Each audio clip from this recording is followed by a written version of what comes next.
पहले तो मैंने ये साड़ी साड़ी ये जिन पे सब पे दे रखे हैं।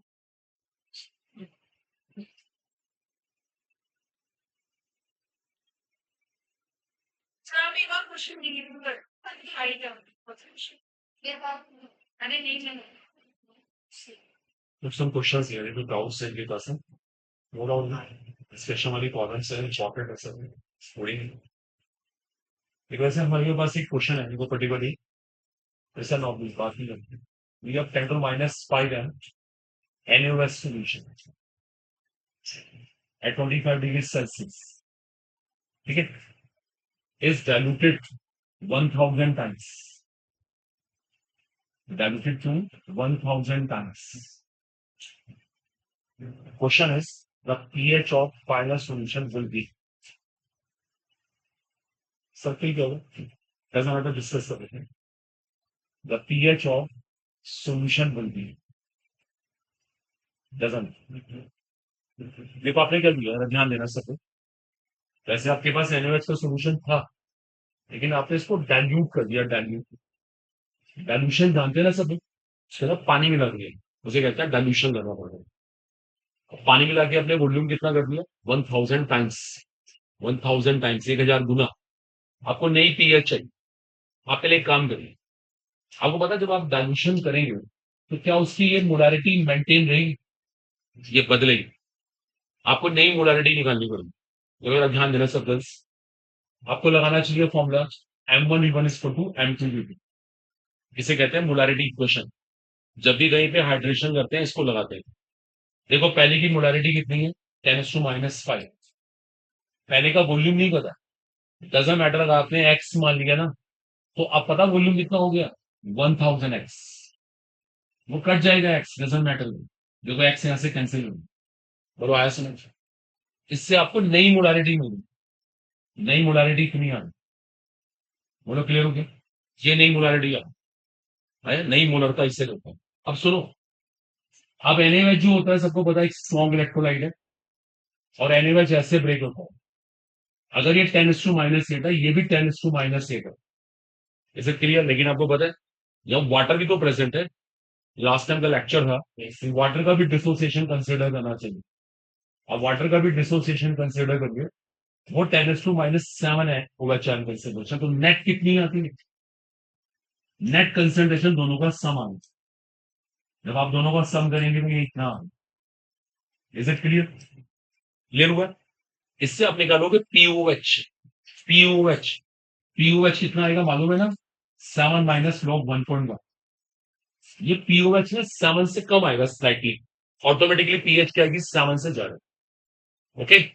जैसे उन लोगों ने पूछा कि इसकी पीएच कहां से कहां लाई करेगी तो 7 to 8 लाई करेगी. Is it clear.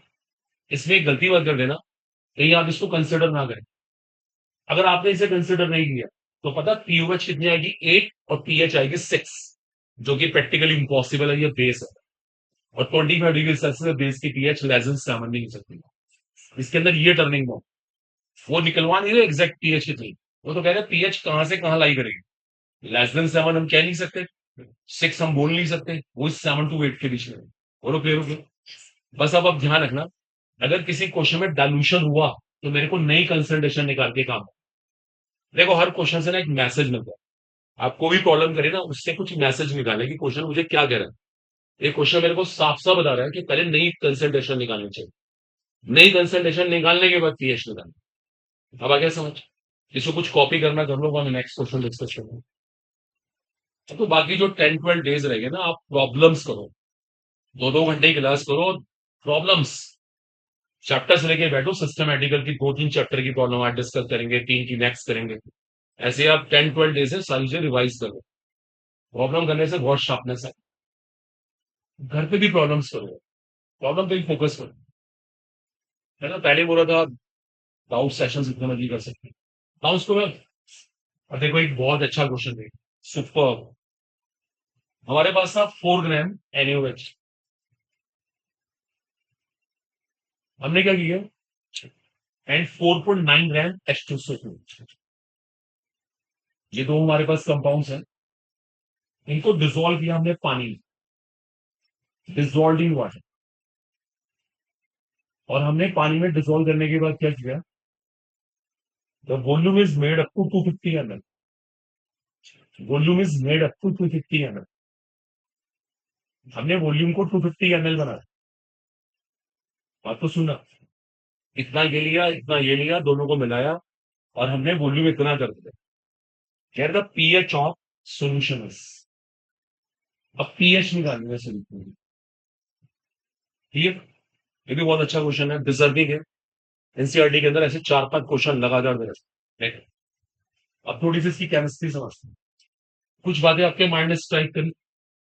अगर इन दोनों को हमने पानी में डाल दिया तो what will happen, they will react, they will react, because one is base, second is an acid. आपके माइंड में एकदम से बात क्लिक करनी चाहिए, they will react, 100% they will react, and they will form a salt of strong acid, strong base, which is non hydrolyzable। इसलिए पहले मेरी क्लास में भी याद करो, उसका कोई रोल नहीं होता, उसका कोई रोल नहीं होता क्योंकि वो कुछ करता ही नहीं है, वो नॉन हाइड्रोलाइजेबल है। इसका मतलब ये हुआ, जो इनमें से बच जाएगा वो पीएच को डिसाइड करेगा। भाई वर्ड सकेंगे, ऑब्वियसली जो बचेगा वही तो रिस्पॉन्सिबल होगा, जो बचेगा वो रिस्पॉन्सिबल होगा, इसका कोई रोल नहीं है बिकॉज इज नॉन हाइड्रोलाइजेबल। हम इसे कंसिडर नहीं कर रहे हैं, यूजलेस। मोस्ट इंपॉर्टेंट थिंग, जो बचेगा वो पीएच को डिसाइड करेगा। बोलो क्लियर हो? अब क्या कर रहा हूँ हाँ जी, नेचुरल नेचुरल देखना पड़ेगा, कौन लिमिटिंग है कौन एक्सेस है, देखूंगा मैं, करेक्ट यस करेक्ट। पहले मैं NaOH के मोल्स निकाल दूं, 0.1 आ रहे हैं, H2SO4 के मोल्स निकाल दूं, कितने आ रहे हैं, दैट इज 0.5, ठीक है ना, इतने बैठेंगे ना, 0.05 सॉरी, इट इज क्लियर ना, चेक कर लो आप, दैट इज 2 1/20 0.05। अब देखो सुनो, देखो गलत सुनो, रिएक्शन से एक बात कंफर्म हो रही है, इसके एक मोल से रिएक्ट करने के लिए इसके मोल डबल होने चाहिए। अगर इसके मोल 0.05 है तो इसके 0.1 होने चाहिए। इसका मतलब they are totally reacted, listen, they are totally reacted, nothing is left. ये भी खत्म हो गया, ये भी खत्म हो गया, कुछ बचेगा ही नहीं। ये नॉन हाइड्रोलाइजेबल है, अकेला वो वाटर रिस्पॉन्सिबल है, अकेला पानी। पानी की पीएच कितनी होती है, 7 before the 7 acid. Is it clear? ना इसका कोई रोल, ना इसका रोल, because you are totally reacted, that is non-hydrolyzable salt. That's interesting. Only water is left here, and whose pH is found to be 7. So you must report the answer 7. Okay? Excuse me.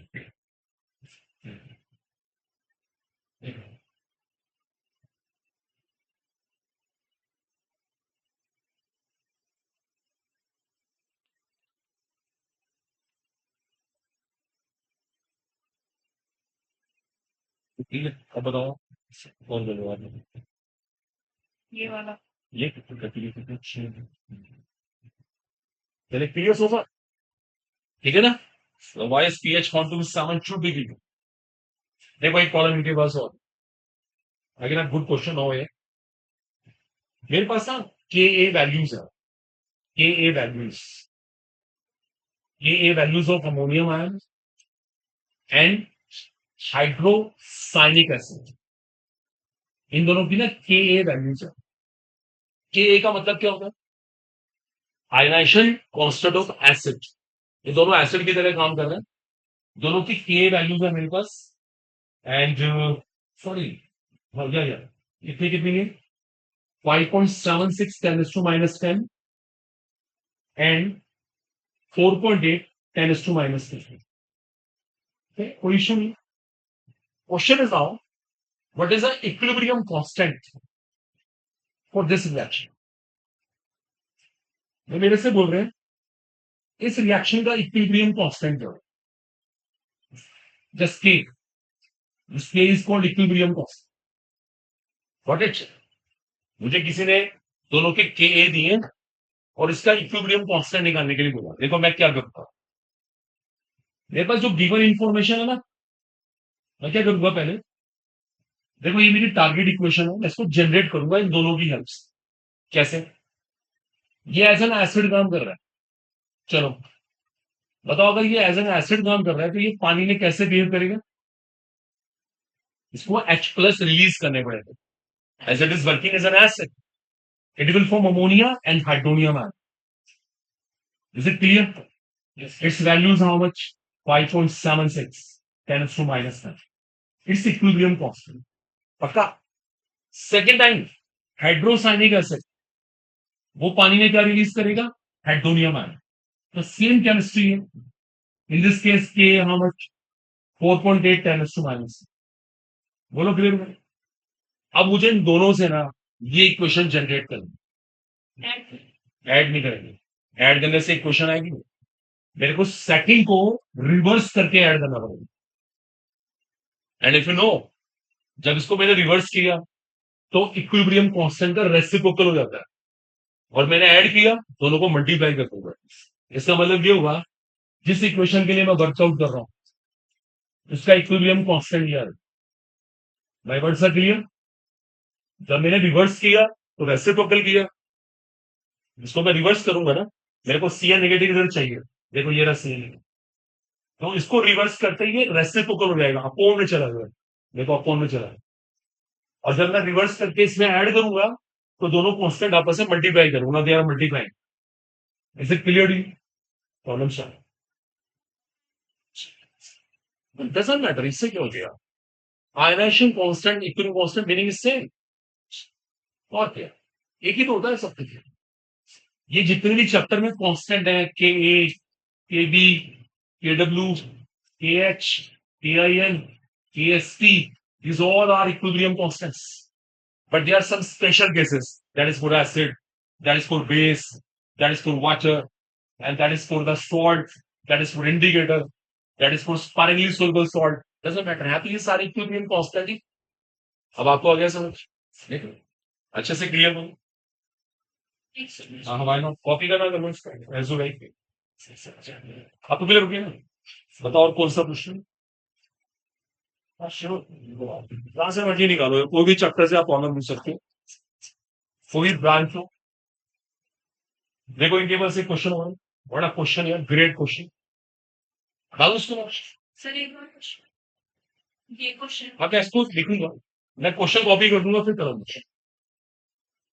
Don't worry, मैं question copy करके फिर करूंगा. Okay done. देखो what's the question now. The dissociation constant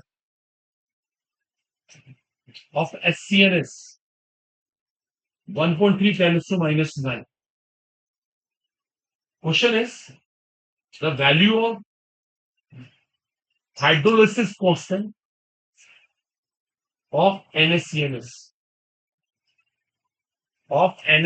will be. लीजिए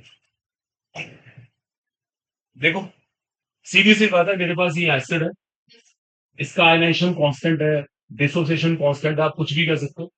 मेरे से इसका hydrolysis constant निकालने के लिए बोला. आपको लास्ट टाइम की क्लास याद होगी, मैंने कहा था ये सॉल्ट है, consist of weak acid and strong base. Got it? Weak acid and strong base. और ऐसे केस में हाइड्रोलिसिस कांस्टेंट कैसे निकालते थे? KH equals to KW upon KA. Red अरे पढ़ा भाई. वीक एसिड है ना तो उसका K नीचे है, बस अब करना क्या, प्रॉब्लम सॉल्व हो गई. सर KW ये नीचे, फिनिश. बोलो क्लियर सो फार? सिंपल बात. बोलो फॉर्मूला गेम हो गया सीधा, वैल्यू पुट करो और सॉल्व हो जाएगा. देखो एक और क्वेश्चन है बस, मत कर दूं. डन. देखो मेरे पास ना ये कुछ कंपाउंड्स है, फॉस्फीन, आर्सीन, अमोनिया, स्टाइबीन. देखिए सुनिएगा, मेरे पास एक ना M/10 सोल्यूशन, M/10 मोलारिटी दे रखी, और मेरे को ना इंक्रीजिंग ऑर्डर ऑफ पीएच चाहिए. I need increasing order of pH. PH का मेरे को इंक्रीजिंग ऑर्डर चाहिए. चलो पे अटेंशन है. देखो भाई सिंपल सा, पहले टी ब्लॉक का एलिमेंट्री सा क्वेश्चन पूछू, ये अपने आप आ जाएगा. ये मेरे पास कुछ हाइड्राइड्स हैं, अमोनिया, फॉस्फीन, आर्सीन, स्टाइबीन एंड बिस्मुथिन. ये सारे बेसिक होते हैं, बेसिक. ये सब बेसिक है. इनको बेसिक किसने बनाया? लोन पेयर ने बनाया. एक बार से टेंशन पे करा, लोन पेयर में बेसिक बनाया. बताओ इनमें से मोस्ट बेसिक कौन है? NH3. क्यों? मैक्सिमम इलेक्ट्रॉन डेंसिटी और आपको पता होगा ऐसे बेसिक रिएक्टर घटेगा, साइज बढ़ेगा, इलेक्ट्रॉन डेंसिटी घटेगी, बेसिक रिएक्टर घटेगा। जब ये मोस्ट बेसिक है तो इसकी पीएच भी क्या आएगी, maximum. Is it clear? 1 number पे ये है। उसके बाद फॉस्फीन, उसके बाद आर्सीन, उसके बाद स्टेरलिस। Is it clear now? Solve ही नहीं करना है आपको, कैलकुलेट नहीं करना कि कैलकुलेशन करने बैठ गए। आपके पास केबी तो है नहीं किसी का, या तो केबी दे तो मैं सॉल्व करके दिखाऊं। मैं कॉन्सेप्ट से कर लूंगा ना, मुझे पता है इनमें से मोस्ट बेसिक कौन है। जो मोस्ट बेसिक है उसकी पीएच नेचुरली मैक्सिमम। अब तो ऑर्डर बन गया, प्रॉब्लम सॉल्व। ठीक है ना? और देखो जो भी है, इन सब तो किसी भी चैप्टर से आप ऑर्गेनिक से इनऑर्गेनिक फिजिकल जो भी है, 37 37 है ना, 37 41 है ना, 43 45 है। देखो एक तो और क्वेश्चन है, एक डाउट है हमारे पास 37। देखो पास 37 कॉलम है। देखो डिजर्विंग क्वेश्चन आने के 100% चांसेस मान के चलना आएगा। क्वेश्चन नोट है मेरे पास 0.1 m solution, 0.10 m solution of HF। HF है इज 80% आयोनाइज। अब मुझे क्या करना है, I need it's pH, sorry के निकाल, के 80 नहीं है, 8% है, 8 करते हैं आराम से। आपको पता नहीं एसिड है, हाइड्रोक्लोरिक एसिड। वैसे भी ये से हिंट मिल रहा है, एसिड की बात हो रही।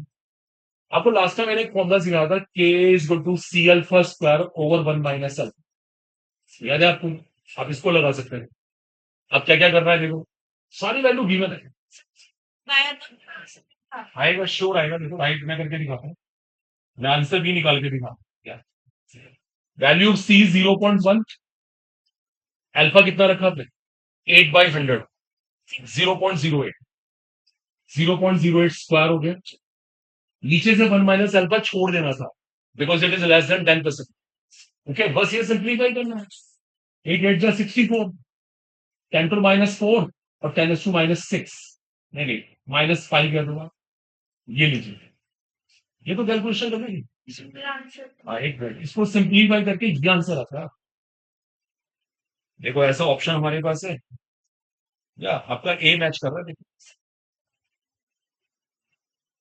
उन्होंने फिर नीचे ना वो 8% कंसिडर किया है। अच्छा, वो हम लोग कंसिडर नहीं कर रहे हैं, हम तो ये मान के चलेंगे कि एसिड इज वेरी वीक, इसलिए ऐसा है। पता क्या होता है, ऐसे में जेई वाली बुक होती है ना, तो जेई एस्पेक्ट देख लेते हैं कि वैल्यूज बहुत क्लोज तो नहीं है, उससे उनको आइडिया मिल जाता है कि कुछ इग्नोर करना ही है। आपको नहीं करना, ये कर देते हैं, ठीक है। बैठो, बस ये और है और ये दो, कोई बात नहीं, ठीक हो गया आप सबको। ये आपको नीचे से हल्के छोड़ना पड़ता, ये डिस्प्ले रेडी रहेंगे, छोड़ देंगे। वैसे भी लेस देन 10% पे छोड़ दो, इसलिए मेरा उत्तर एक, हाँ वो इसलिए डिफर कर रहा है ना, चलता है। जेई वाले ऐसे बच्चे, हम जेई क्लास से मना नहीं करते हैं इग्नोर करने से। देखो एक और डाउट है इनके पास, इट्स अ ग्रेट क्वेश्चन, ये तो आएगा ही है, इसका फंडा आ भी चुका है शायद, इस बार भी मिलेगा। What is the concentration of format?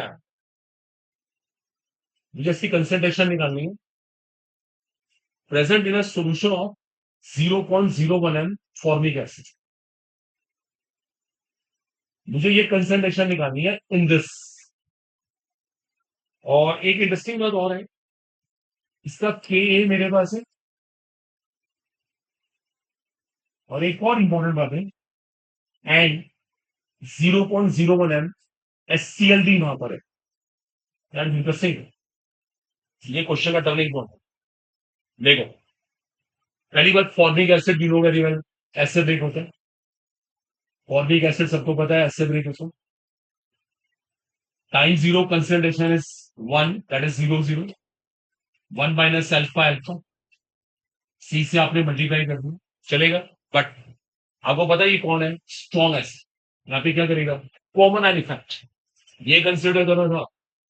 हाँ मैं देखता हूँ, आपने एचसीएल को ऐसे ब्रेक किया होगा, ये 0.01 0.01, ये आती यहाँ पे ऐड भी हुआ होगा, आई थिंक इसके बाद कोई बात नहीं, कोई बात नहीं, देखते हैं।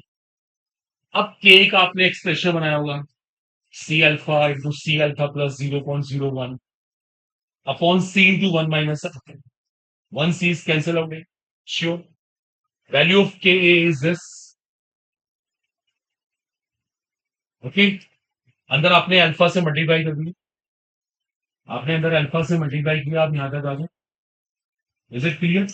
देखो क्या होता है, एक तो ये एसिड पहले से वीक है, Yes.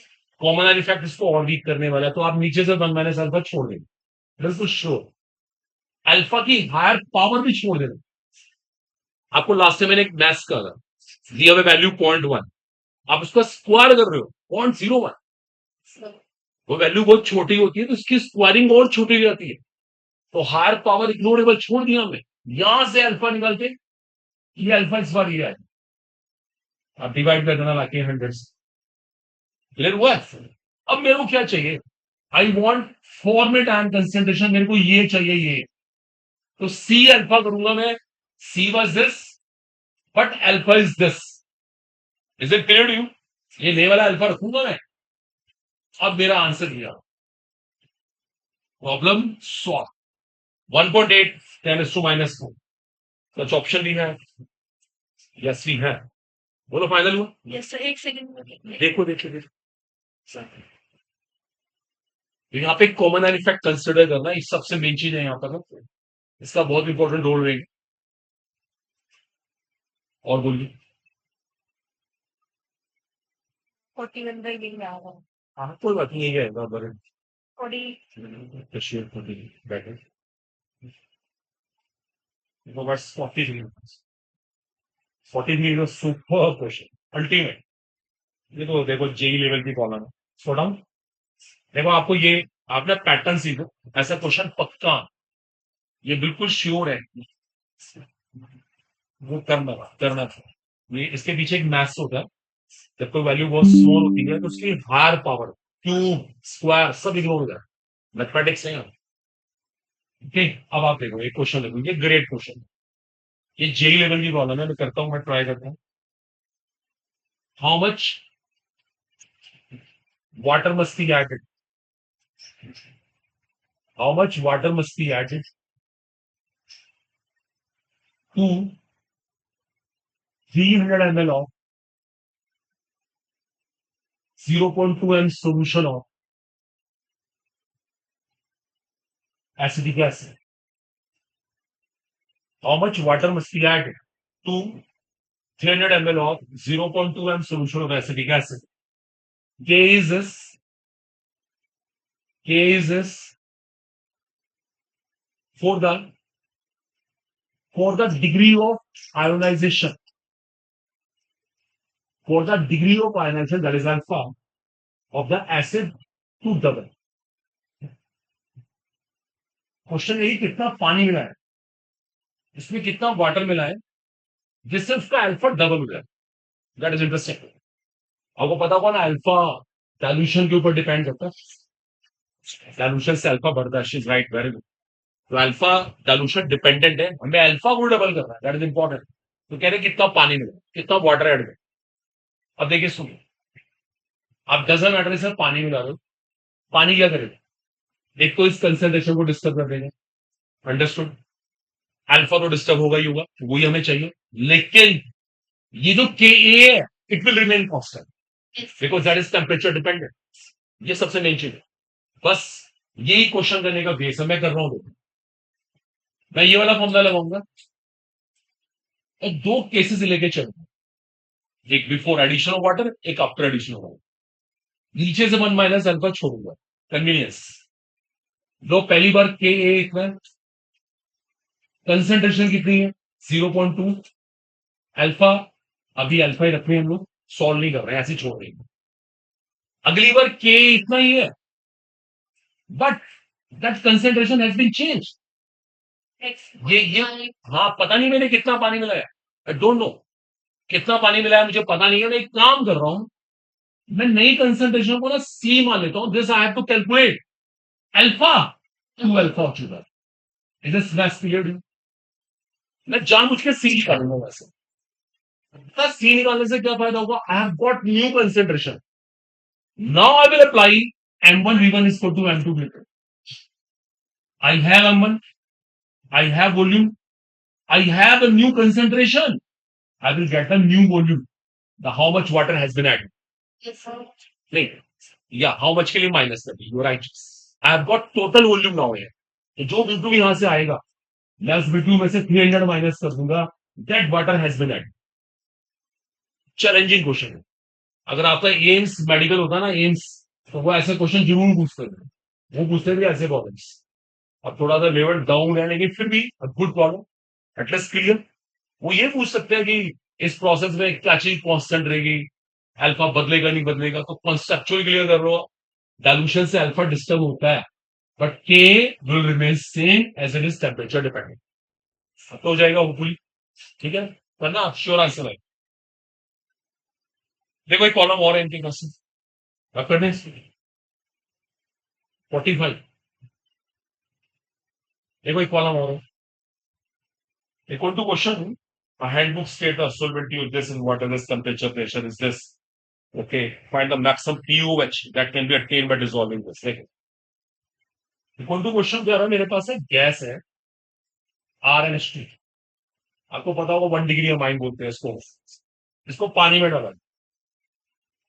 आपको आई थिंक ये भी मालूम होगा, ये बेसिक इन नेचर होते हैं. Amines are basic in nature, famous है जो लोन पे है. तो ये क्या करने वाला है, पानी में से H प्लस लेके ओवर चैन को रिलीज कर लेता है, तभी तो उनको बेस कहते हैं विनोगर. ठीक है. Now we have some information regarding it. First of all, what we have, we are working at 1 atmosphere. Temperature was 0 degrees Celsius. पता हमारे पास क्या है, इसकी सोलिबिलिटी है 22.41 वॉल्यूम पर वॉल्यूम ऑफ वाटर. इसकी हमारे पास क्या है, सोलिबिलिटी. कितने वॉल्यूम घुले हुए हैं, एक वॉल्यूम है. कोई बात नहीं, ऐसे लिखा हुआ है 22.41 वॉल्यूम्स पर volume of water. Doesn't matter, अभी देखेंगे, वो इश्यू था. पीकेबी इसका हमारे पास है, ये है पीकेबी, दैट इज 4. इसका पीकेबी 4. हमें चाहिए मैक्सिमम पीओएच. पीओएच चाहिए, कोई बात नहीं. आपको पता है व्हाट इज दिस, ठीक है. एसटीपी. एसटीपी. एसटीपी से ये फायदा होता है, अगर आपके पास ये ना वॉल्यूम, इसको लीटर कंसिडर कर लो आप, और इस वॉल्यूम को इस वॉल्यूम से डिवाइड करो, तो क्या जाते हैं, मोल्स. इसका मतलब 1 मोल 1 लीटर के अंदर है. Concentration is 1. ये शो कर रहा है मुझे इसकी कंसेंट्रेशन 1 है. Now is clear. अब मैं क्या करूंगा, कंसेंट्रेशन 1 है, कंसेंट्रेशन 1 के बाद पीके भी मेरे को दिया हुआ है. के भी कितना हो जाएगा, 10 to minus pKb 10 to minus 4. Is it clear. अब मैं केबी इज इक्वल टू क्या लगाऊंगा, सी अल्फा स्क्वायर. नीचे का 1 माइनस अल्फा छोड़ दूंगा. Alpha you know found to be this. Alpha निकाल दिया मैंने. अल्फा निकालने के बाद मैं ओवर चैन कंसेंट्रेशन निकालूंगा सी अल्फा. अब निकालूंगा pOH minus over chain concentration, that is 2. Is it clear. बस पीओएच चाहिए मेरे को. दोबारा easy one. First of all this is what STP. इस वॉल्यूम को इस वॉल्यूम से डिवाइड करके हमने क्या बनाया, मोल्स. मेरे को पता लग गया इसकी कंसेंट्रेशन 1 मोल पर लीटर है. सी मेरे पास 1 है. Got it. सी मेरे पास 1 है, पीके भी मेरे पास है, तो पीके भी से के भी निकाला. के भी और सी से मैंने अल्फा निकाला. अल्फा के बाद मैंने ओवर चैन कंसेंट्रेशन निकाली सी अल्फा, उससे पीओएच निकाली. रिवर्स. Is it clear. ये मैथ्स लगाना है बस, वेरी सिंपल. सच ऑप्शन भी है, डोंट डू आंसर. क्लियर हो गया. ऑस्मोडाइल्यूशन होगा क्या एप्लीकेशन है सर. और देखो some more questions out we have. और प्रॉब्लम भी है बहुत अच्छी है, इसको हटाना. This time we have 6 gram of weak acid HA. आपने इसे क्या किया, इसका मोलर मास 60 है. इसको आपने डिसॉल्व किया है पानी के अंदर, और आपने वॉल्यूम कितना कर दिया फाइनली 10 क्यूबिक मीटर. ये आपने फाइनल वॉल्यूम बना दिया 10 क्यूबिक मीटर. पहले इसको पानी के अंदर डाला, ये फाइनल वॉल्यूम होगा के ए, इट्स के ए इज हाउ मच, 10⁻⁹। पता नहीं क्या निकालना है, पीओएच, डजंट मैटर क्या, लॉग 4 में दे रखा है 0.6। कोई बात नहीं, कोई बात नहीं, इजी में। देखो पहले मैं क्या करूंगा, इस डेटा से मैं कंसेंट्रेशन निकालूं, mass upon molar mass upon volume में litre, that's volume cubic metre. एक क्यूबिक मीटर में कितने लीटर होते हैं, 1000। ये आ गई मेरे पास कंसेंट्रेशन, ये मेरे पास कंसेंट्रेशन आ गई। Is it clear? इसको सिंप्लीफाई करें ना आप, -5 अगेन। अब लगाओ K is equal to C alpha square upon 1 minus alpha, कोई नीचे का अल्फा छोड़ देना, यहां से अल्फा आता है, अभी निकाल लेना, इधर आके डिवाइड किया, रूट किया, तो ये अल्फा लगे। इसे स्मैश किया, क्या चाहिए अपने आप को, पीओएच ना, तो pOH is equal to what, minus log OH and concentration, OH and concentration is what, C alpha. C निकाला मैंने अभी, और अल्फा भी निकाला है। देखो बाई चांस अभी क्या हो रहा है, देखो इंटरेस्टिंग, ये 10⁻⁷ आ गई, तो इससे तो पीओएच 7 आ जाएगा, पीएच भी 7 आ जाएगी, नॉट पॉसिबल। अब कहां फॉल्ट हुआ, मुझे इसके अंदर वाटर की ओएच एंड कंसेंट्रेशन ऐड कर, दैट्स द पॉइंट। क्लियर हो गया ना आपको, वरना गड़बड़ हो जाएगी। मेरे को ये स्टेप क्या करवाना, मेरे को वाटर की ओएच एंड कंसेंट्रेशन ऐड करनी पड़ेगी, ये ऐड करके इतनी आ जाएगी। अब मैं सिंप्लीफाई करूंगा, नो डाउट सही है, करनी पड़ेगी ना, वरना तो गड़बड़ हो जाएगी। देखो आप पीएच का डिस्टर्ब हो जाएगी।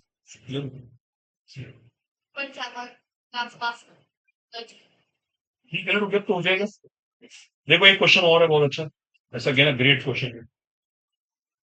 We have carbonic acid, dibasic acid, इसके 2 के ए हमारे पास, ये के ए 1 है और ये के ए 2।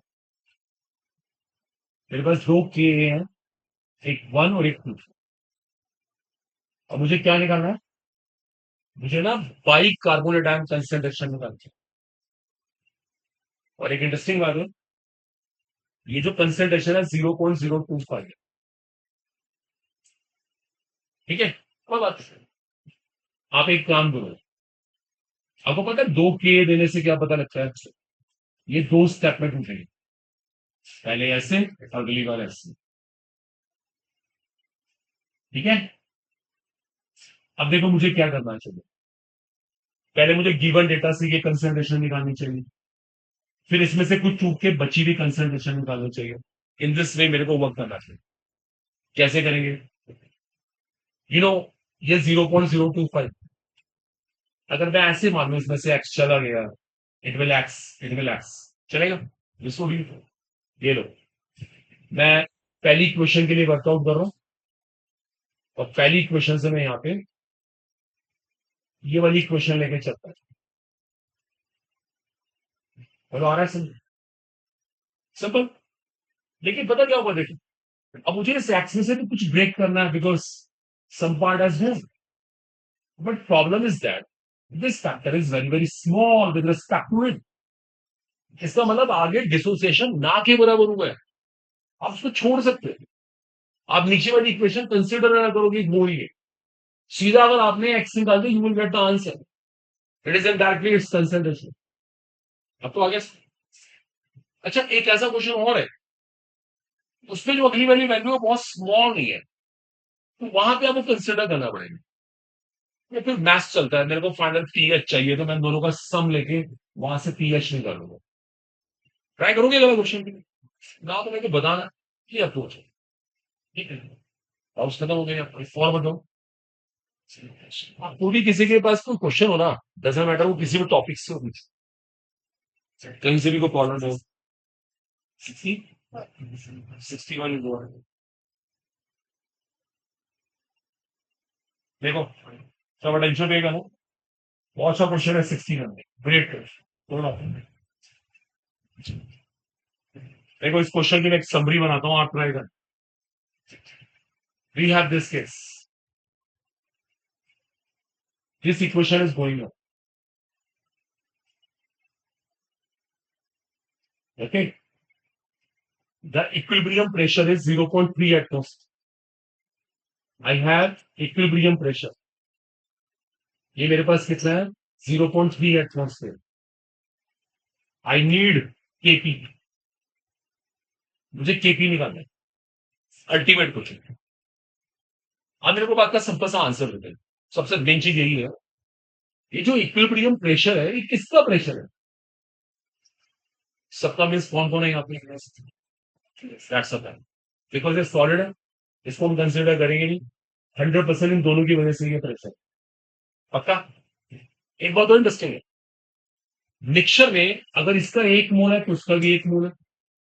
इसका मतलब इसका मोल फ्रैक्शन हाफ है, इसका मोल फ्रैक्शन हाफ है, तो दोनों के प्रेशर कितने हो गए? Mole fraction into total pressure, जिसे हम क्या कहते हैं? Partial pressure. Is this clear? Yes. दोनों के मैंने पार्शियल प्रेशर निकाल दिया. अब केटी कैसे निकलता है? Very simple. The partial pressure ammonia into partial pressure of H2S. 0.3 by 2 into 0.3 by 2, 0.09 upon 2. तो कर दिया ना, कर लेंगे यार. बस प्रॉब्लम सॉल्व है. ये तो करना था, जो टोटल प्रेशर था उसको डिवाइड करना था. मैटर चार्ज अगर ये 2 होता ना, इट वुड हैव बीन 2/3.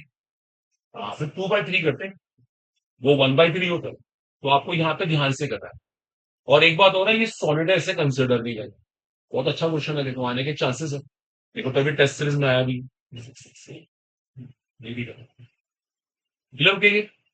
सोना कर दू एक क्वेश्चन और इनके पास 63. देखो ये भी ग्रेट क्वेश्चन है, ultimate question. What volume of, देखो students, what volume of 0.1 m KMnO4 solution required to oxidize, required to oxidize 50 ml of 0.1 m Mohr salt solution. देखो हमें KMnO4 का वॉल्यूम चाहिए, वो KMnO4 इसको ऑक्सीडाइज कर रहे हैं. ठीक है. आपको एक बात पता होगी, जब KMnO4 इसको ऑक्सीडाइज कर रहा है, एज द रिएक्टिंग, जो इक्विवेलेंस इसके होंगे वो इक्विवेलेंस इसके. आता है लॉ ऑफ इक्विवेलेंस. जब दो चीजें आपस में रिएक्ट करती है ना, तो उनके इक्विवेलेंस इक्वल खर्च होते हैं. रिमेंबर? क्लियर? और यहाँ पे लिखा हुआ है ना एसिडिक मीडियम, इक्विवेलेंस इक्वल खर्च होते हैं, इक्वल. इसका मतलब ये हुआ, सुनो, मैं इसको ऐसे भी कह दूं, equivalence of KMnO4 same as equivalence of Mohr salt. अब पता है इक्विवेलेंस का फॉर्मूला क्या है? Normality into volume. नॉर्मेलिटी कहां से लाऊंगा? Molarity into n factor. Acidic medium में ये स्टेट हमेशा अपनी +7 से +2 करता है. N factor is 5. तो molarity into n factor, normality आ गई, इनटू वॉल्यूम तो मुझे निकालना है, is equal to it's normality into n factor, molarity into n factor into volume. बोलो ये मैथ्स के लिए. यू नो जो मोहर सॉल्ट ऑक्सीडाइज होगा ना, तो उसका फेरस वाला पार्ट फेरिक बन जाता है. N factor is 1. देखो अब आगे समझ क्या किया. ये मोलारिटी इनटू एन फैक्टर उसकी नॉर्मेलिटी के लिए, वॉल्यूम मेरे को चाहिए. ये मोलारिटी इनटू एन फैक्टर उसकी नॉर्मेलिटी के लिए into volume. Plus plus maths के लिए 0.1 कैंसिल, दैट इज 10 जब. Okay, 1/100 is 0.01 liter. We must say 10 ml is answer. Apply the law of equivalence. Law of equivalence apply किया आपने. ठीक है. Sir, easy question. Question. एक क्वेश्चन 66 में mark कर रखा है. 66 में एक स्टेटमेंट है, इनको डाउट हुआ है. ये होता है रिलेटेड टू कंफर्मेशनल आइसोमेरिज्म. सुना आपने? स्टैगर्ड फॉर्म, एक्लिप्स फॉर्म, उसके ऊपर है. नेक्स्ट स्टेटमेंट को रीड कर रहा हूं, अब बताना इट इज ट्रू और false. Rotation around carbon carbon single bond is completely free. It have zero energy barrier. अब सुनो एक बात आपको बताऊं, मैडम चंद अभी क्लास में यही पढ़ा के आया हूं. कार्बन कार्बन जो बॉन्ड होता है ना, ये बात ट्रू है, इसका रोटेशन फ्री होता है. लेकिन आपको मालूम है जीरो एनर्जी बैरियर नहीं होता, इसीलिए घूमने के लिए एनर्जी चाहिए, लेकिन वो एनर्जी एनवायरमेंट से आ जाती है। It is so small amount, so it appears to be zero free rotation, it appears to be free rotation. ये फ्री रोटेशन होता नहीं, लगता है, because energy barrier is very very small. Zero energy barrier कभी नहीं होता। आपको पता है एनर्जी बैरियर कितना है? In NCERT given 1 to 25 kilo joule per mole. आप जाके देखो एनसीईआरटी में गिवन है ऑर्गेनिक केमिस्ट्री, लेकिन ये बैरियर इतना स्मॉल है, इसको एनवायरमेंट से मिलता है। जैसे किसी ने हमारे से पूछा एयर की कॉस्ट क्या है, किसी ने पूछा आज एयर की कॉस्ट क्या है, एयर की कोई कॉस्ट नहीं है, जो एनवायरमेंट से मिल रही है। अगर एनवायरमेंट से एयर मिलना बंद हो जाए तो हमें खरीदनी पड़ेगी, फिर हम बोलेंगे एयर कॉस्टली है। वाटर, वाटर की कॉस्ट क्या है, कोई इशू नहीं, वो भी समझ लो एनवायरमेंट से मिल ही रहा है। वो लगता है फ्री, बिकॉज एनवायरमेंट ने दिया, ऐसे लगता है फ्री, फ्री होता नहीं है। तो ये स्टेटमेंट रॉन्ग है कि जीरो एनर्जी बैरियर है इसलिए हो रहा है, wrong wrong. Zero energy barrier नहीं। कौन सा कह रहे हैं? 68 देखो, बन जाते हैं काम से। सर ये मैं तो मैं कर देता हूँ, वेरी सिंपल। ठीक है, बहुत इजी कोई इजी कोई बहुत आराम से बनाते हैं। ये मेरे पास ब्यूटेन है, देखो बच्चे सब एक चीज सीखें, इसको एन ब्यूटेन कहते हैं, एन ब्यूटेन, नॉर्मल ब्यूटेन। अगर मैंने यहां से एक टच ड्रॉप कर दिया ना, the resulting structure is called n butyl. इसको एन ब्यूटाइल कहते हैं, n means normal butyl. Normal का मतलब क्या होता है? Straight chain. शुरू के 3 कार्बन को ब्रांच कर दो, ऐसे कर दो, क्या बोलते हैं इसको? Iso butyl, because that section present तो नहीं हो जाता है आइस से, इसको आइसो ब्यूटाइल कहते हैं दोनों। अगर मैंने इन दोनों में से किसी कार्बन से एच निकाला होता ना, तो यह सेकेंडरी कार्बन, नेम इज क्या है? Secondary butyl. इसका नाम होता है सेकेंडरी ब्यूटाइल। आगे समझ आपको? Normal butyl, isobutyl, secondary butyl. और एक पॉसिबिलिटी और है, अगर मैं एक ब्यूटाइल ऐसे बना दूं, that is tertiary, because this carbon is tertiary, that is tertiary butyl. Clear हो गया आपको?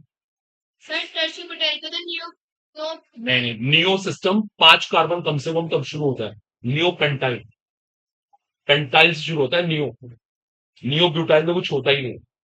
स्ट्रक्चर आंसर अब तो क्लियर हो गया? देखो इसको प्लानिंग से सीखो, इसमें गलती नहीं होनी चाहिए, बहुत इंपॉर्टेंट पार्ट है ऑर्गेनिक का। अगर स्ट्रक्चर बने तो फंस जाएंगे। तो कह रहे हैं नॉर्मल स्टेट चेन, तो कह रहे हैं iso because this section is present, तो कह रहे हैं secondary because secondary carbon is in complete valency, why saying tertiary because tertiary is in complete valency. तो ये आना चाहिए। इसमें लिखा ना आइसोब्यूटाइलिन, आइसोब्यूटाइलिन ये होती है, ये आइसोब्यूटाइल है ना, कहीं भी डबल बॉन्ड लगा दो, कहीं भी डबल बॉन्ड लगा दो, the resulting hydrocarbon is called isobutylene. या so common name acetylene is this compound. Acetylene is common name, that is called acetylene. Also called ethyne. Yeah, acetylene. Yeah, ये सब है इथाइलिन, जैसा इथाइलिन कॉमन नेम, आईपीसी ने ethene. Hindi medium में common name बोलने का trend है, और आपके जनरली हम लोग आईपीसी पे काम करते हैं, but you must know at least ये सब एनसीईआरटी में है ना, वो ये पैटर्न को फॉलो कर सकते हैं ना, acetylene, ethylene, isobutylene, propylene, they can say. बोलो क्लियर, और बोलो आफ्टर 68 73rd। कोई बात नहीं, इसका स्टैंडर्ड ये बस गिवन है हमें, इक्विलिब्रियम कांस्टेंट निकाला, वेरी सिंपल बात है इसको। देखता हूँ इसमें लिखा होगा, देखिए इससे पहली बात तो एन एन फैक्टर होता ही नहीं, ऐसे केस में एन नंबर ऑफ इलेक्ट्रॉन्स होते हैं। उन लोगों ने खुद लिखा है कि 1 electron change is counted, involving 1 electron change लिखा तो है। इसका मतलब ये हुआ, देखो देखो मैं कर रहा हूँ 73rd, so okay, I'm wrong. 73rd is based upon Faraday's laws. We have lead nitrate. इसका आपने इलेक्ट्रोलिसिस किया, we are getting lead, lead बना है यहाँ पे। लेड का हमें क्या निकालना है? मास निकालना है, मास निकालना है। करंट 2 एम्पियर है और टाइम कितना है 20 मिनट्स। कोई बात नहीं, देखिए आपने कभी टॉपिक पढ़ते थे फॉर्मूला सीखा हो, M is to E upon F I T, हमने ये फॉर्मूला चलना सिखाया हो, बस इसको लगाओ। देखो सुन लो, फैराडेज लॉज ना नीट के फेवरेट टॉपिक में से फैराडेज लॉज, एनसीईआरटी अच्छे से कर लो, देखो आपका सिलेक्शन होगा। अभी भी आपके 30 इंपॉर्टेंट डेज है, पूरी पोटेंशियल लगा दो और एनसीईआरटी को फोकस करो। एक एक चीज मुझे उसकी करनी है, तो मैं इसको करके दिखाता हूँ। डैड का मास मुझे निकालना है। कैसे निकालू उसका इक्विवेलेंट मास? इसकी स्टेट 0 है, इसकी स्टेट यहाँ पे 2 है, 2 का चेंज है, n factor is 2। Yes, atomic mass upon n factor is what? Equivalent mass. F9650 है। Current is 2 ampere, time must in seconds. इसको सिंप्लीफाई करो, ग्राम में आंसर है।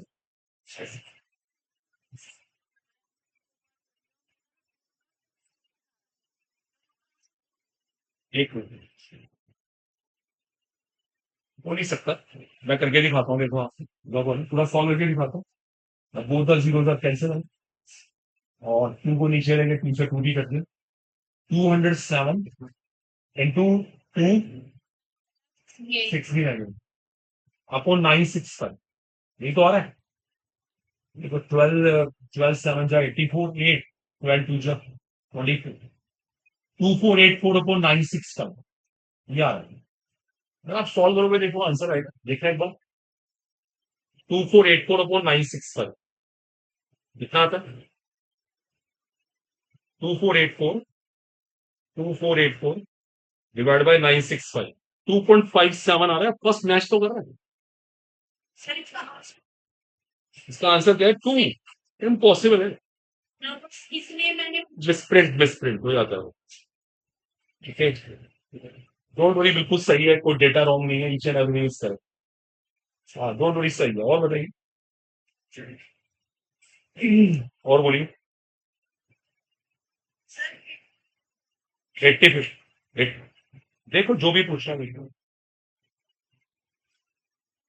किसी के पास को भी डाउट है किसी ब्रांच से पूछने के लिए कोई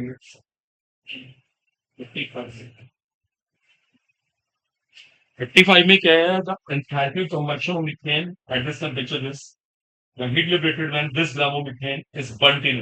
देखिए, देखो एक डेटा है, डेटा को समझना।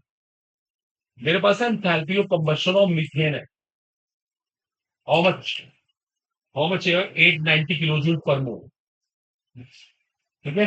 मैंने माइनस साइन इससे लगाया क्योंकि प्रोसेस कैसा है, एक्सोथर्मिक। जैसे ही यहाँ कैलकुलेट द हीट लिबरेटेड, मुझे हीट लिबरेटेड निकालनी है when 4.8 gram of methane is funny. देखो मुझे हीट निकालनी है जब इतने ग्राम मीथेन बर्न हो। आपको पता है जो एंथैल्पी कंबशन होता है वो कितने सब्सटेंस के लिए डिफाइन होता है? एक मोल, एक मोल मीथेन का, एक मोल कितना होता है उसका? 16 ग्राम।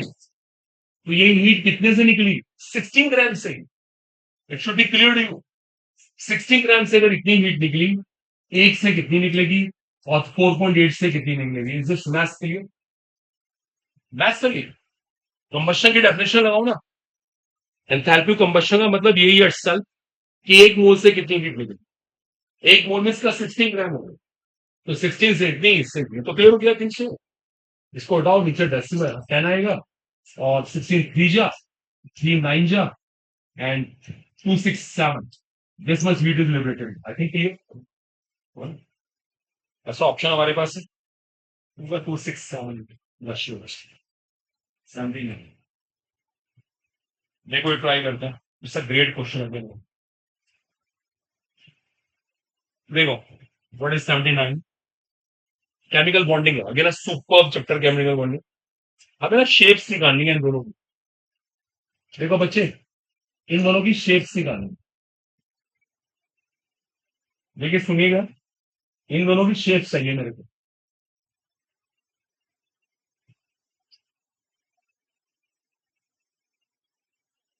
देखो स्टूडेंट में करके दिखाता हूँ। देखो पहले मैं इनके स्ट्रक्चर्स बनाऊंगा, इनके हाइब्रिडाइजेशन निकालूंगा, शेप वहां से आएगी। जनरल के आउटर मोस्ट शेल में कितने इलेक्ट्रॉन होते हैं? 8। 3 बार वो फ्लोरीन के साथ शेयरिंग कर रहा है, प्लस का मतलब this electron has fluorine. Understood? 1 2 3 4 5 what's the hybridization? sp3d. Geometry is tdp, but shape is what? Shape क्या है? ये दो लोन पेयर कहाँ बैठेंगे? लोन पेयर आते ही हमेशा इक्वेटोरियल पे है। लोन पेयर आते ही हमेशा इक्वेटोरियल पे है, रिमेंबर। या correct, yes, bent T shape. ये हल्का सा आपस में रिपल्शन भी तो करेंगे, the shape becomes bent T. फर्क होता है ज्योमेट्री ना, देखिए जैसे हम लोग यहाँ बैठे हैं, हम सबकी ज्योमेट्री सेम है, हम सब में इक्वल नंबर ऑफ बोन्स हैं, सब चीजें अंदर से वही है, हम सब सबकी ज्योमेट्री सेम, लेकिन शेप्स हमारी अलग अलग है। तो हमें सब टॉल है, कोई हाइट किसी कम है, वट वो शेप अलग है। ज्योमेट्री और शेप तब सेम होते हैं जब bone pair lone pair match करते हैं एग्जैक्टली। जैसे एक है, किसी के पास 4 बॉन्ड पेयर है, और 4 बॉन्ड पेयर है, तो ज्योमेट्री क्या होगी? टेट्राहेड्रल। उस टाइम शेप भी क्या होगी? टेट्राहेड्रल।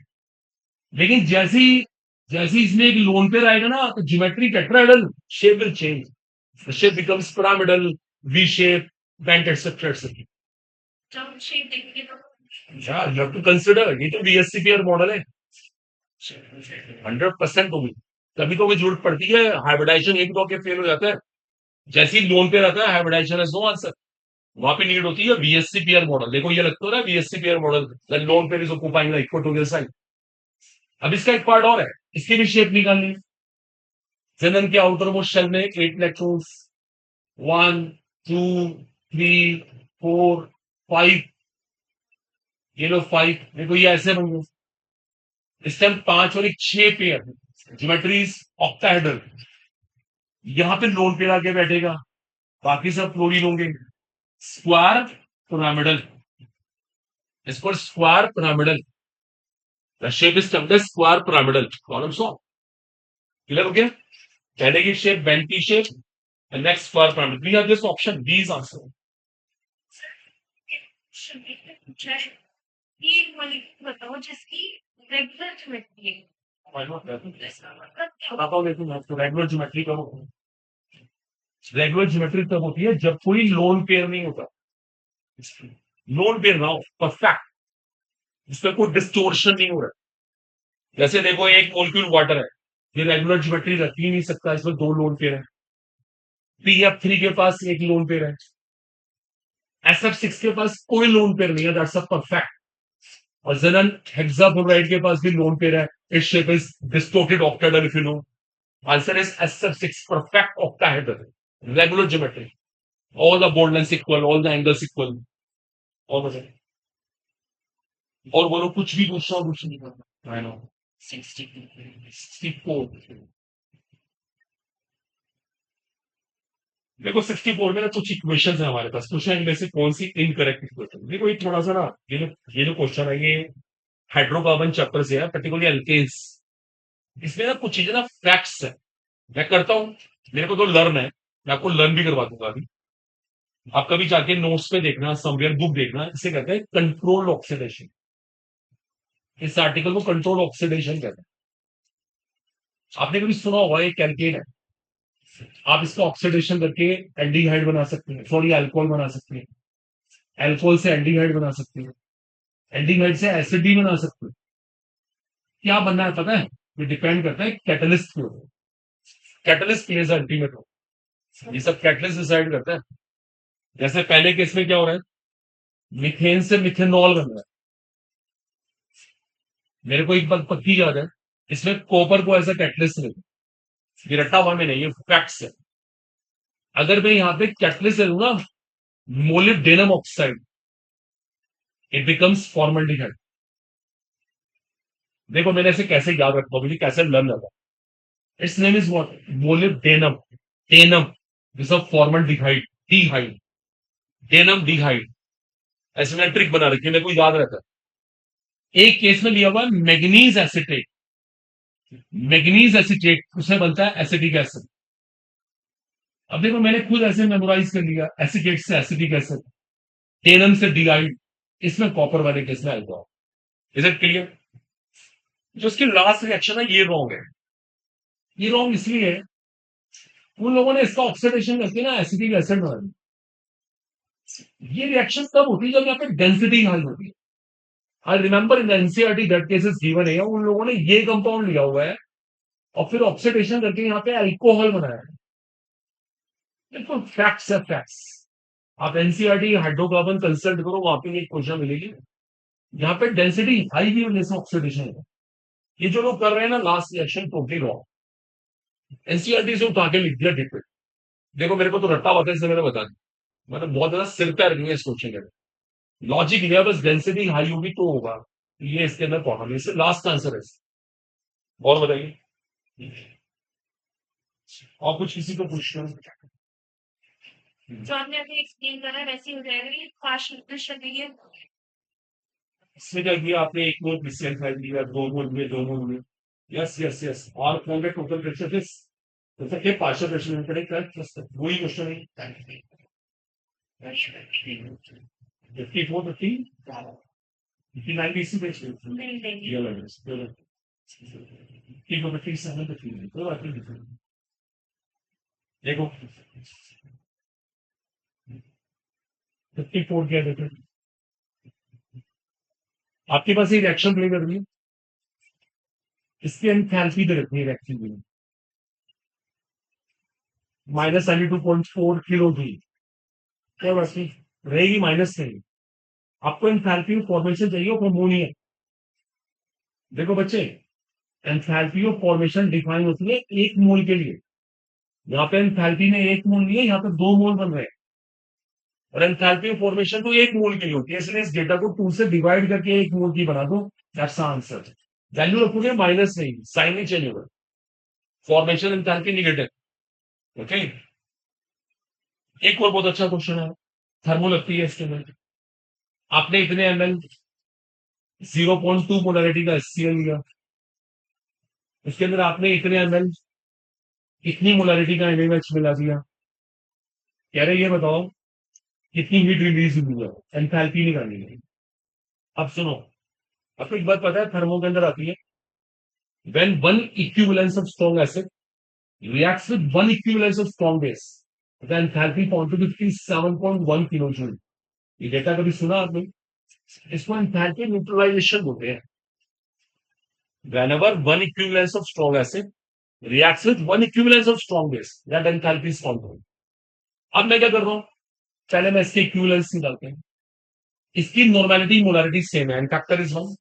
0.2 इंटू 200 20 है, 200 है, 200 डिवाइड बाय 1000, ये कितना हुआ? ये 40 हो गया ना, 40 अपॉन 1000 हो गया। ये आ गया इसके इक्विवेलेंस। ऐसी इसके निकालूंगा, नॉर्मेलिटी मोलारिटी इसकी भी सेम है, ये आएंगे 0.03। देखो एक मिनट, अगर आप यहां से देखोगे इसके इक्विवेलेंस कम है, जिसके कम है वो लिमिटिंग रिएजेंट है। That's a point. ये तो पूरा रिएक्ट नहीं कर पाएगा, ये लिमिटिंग है, ये लिमिटिंग, ये पूरा रिएक्ट करेगा। और जो लिमिटिंग है वो डिसाइड कर कितनी हीट रिलीज हुई। इसके वन इक्विवेलेंस से इतनी होती तो इतने इक्विवेलेंस से कितनी रिलीज है, बस this you have to multiply. जिसमें मच हीट इज रिलीज, बोलो क्लियर? दोबारा देखो आपसे, एक तो एंथैल्पी न्यूट्रलाइजेशन की डेफिनेशन को रिकॉल करना है। When one equivalence of strong acid reacts with one equivalence of strong base, enthalpy found to be this. That's a constant value. Now, अपने इसके equivalence निकाले, इसके निकाले। मैट्रो चांस इसके कम है, इसके ज्यादा है। जिसके कम है वो लिमिटिंग रिएजेंट है। सर मैं कैलकुलेशन देखना सही कर रहा हूँ ना, गड़बड़ कर लिया मैंने। देखो अभी मेरी कैलकुलेशन रॉन्ग हुई है, ये भी 10⁻², ये है लिमिटिंग। इसके इक्विवेलेंस कम है, जिसके इक्विवेलेंस कम है वो लिमिटिंग है। आपको हीट भी उसी की हेल्प से निकालेंगे। ये अल्टीमेट क्वेश्चन है, बोलो रियलाइज हुआ कुछ? इसकी जब टिक ले लो, इट्स अ ग्रेट क्वेश्चन, घर पे करके देखो इसको। ये रैंक डिसाइडर क्वेश्चन है, सब अच्छे से कर ही नहीं पाएंगे। दोनों गए आपने, और दिखाओ आप कौन सा कह रहे।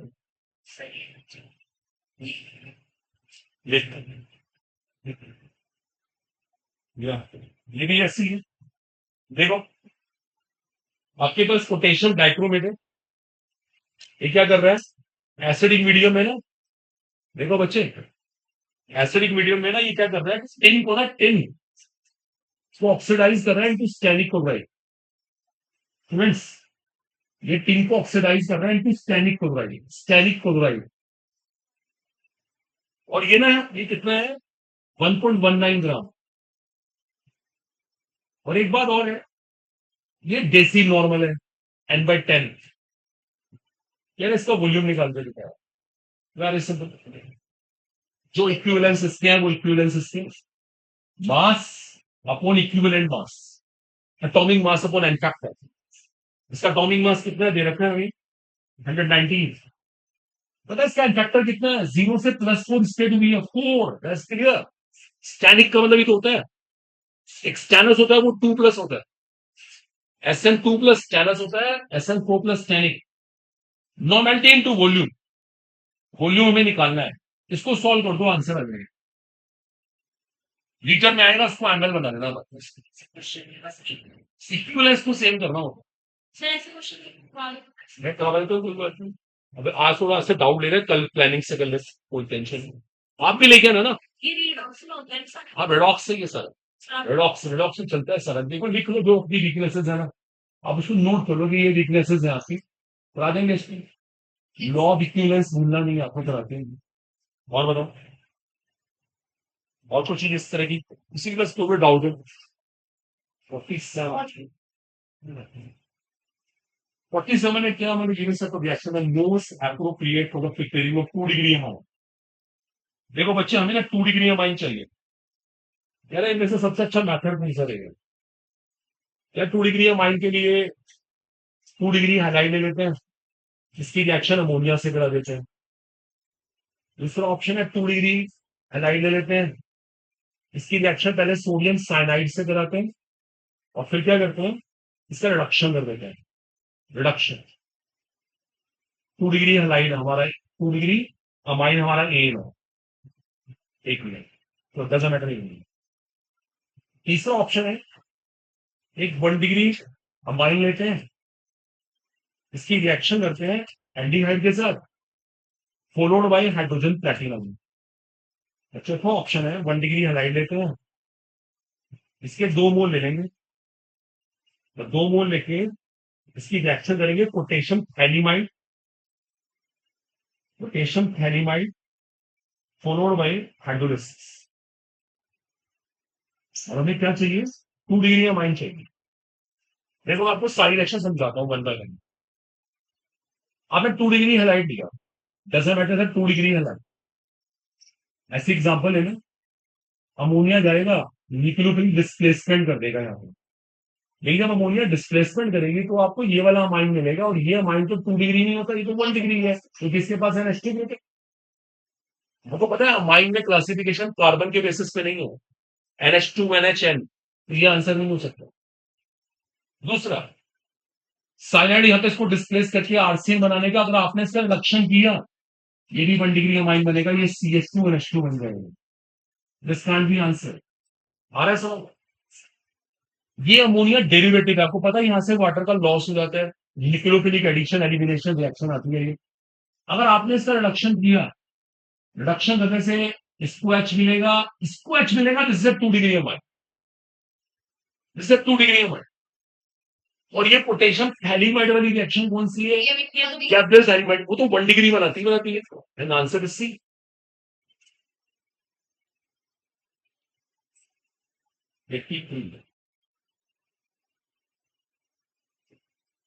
डिग्री में क्या हो रहा है, इथेनॉल को आपने